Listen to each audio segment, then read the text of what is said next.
পনির পরোটার জন্য এই যে এটা আটা নিয়েছি, আর এটা হলো ময়দা। আমি দুটোই মিক্সড করে নিয়েছি আর কি। দুটো মিক্সড করলে ভালো হয় খেতে। অনেকে শুধু আটা বা ময়দা দিয়ে করে, যেগুলো একটা, আমি দুটো দিয়ে করছি। আর সাথে হলো এই যে পনির নিয়েছি, আর এটা হলো পেঁয়াজ কুচি আর কাঁচা লঙ্কা কুচি, আর এই যে লবণ। লবণটা অল্প দিয়ে দেব,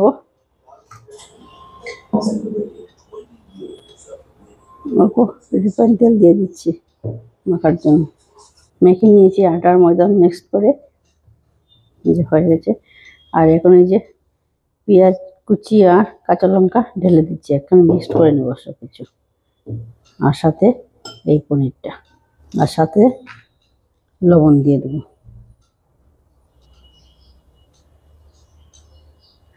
বন্ধুরা এই দেখুন সাইডটা কি সুন্দর না? এইভাবে করলে সাইড দিকে বেরোবে না, ভিতর থেকে ওই মশলাটা বেরোবে না আর কি। এই দেখুন এইভাবে করে নিয়েছি। এইভাবেই আপনারা করবেন, করলে খুব সুন্দর লাগে।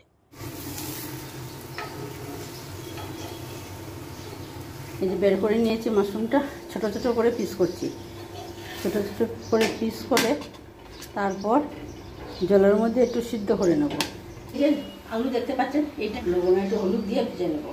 আর এই যে টমেটো আর কাজু একটু গ্রাইন্ডারও পেস্ট করে নেব। সিদ্ধ করে নিয়েছি তো, এখন একটু মরিচের গুঁড়ো, একটু হলুদ গুঁড়ো আর লবণ দিয়ে ভেজে নেব। মরিচের গুঁড়ো দিলে স্বাদটা বাড়ে। এখন এই যে পেস্টটা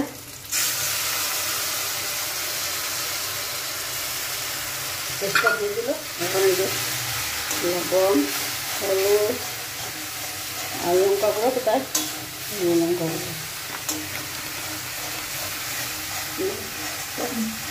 সাথে কাঁচা লঙ্কা দিয়েছে। এই দেখুন বন্ধুরা, মাশরুম মেয়ে বানিয়েছে, সেটা কীরকম হলো একটু কমেন্ট করবেন। এবার জল দিয়ে দিন।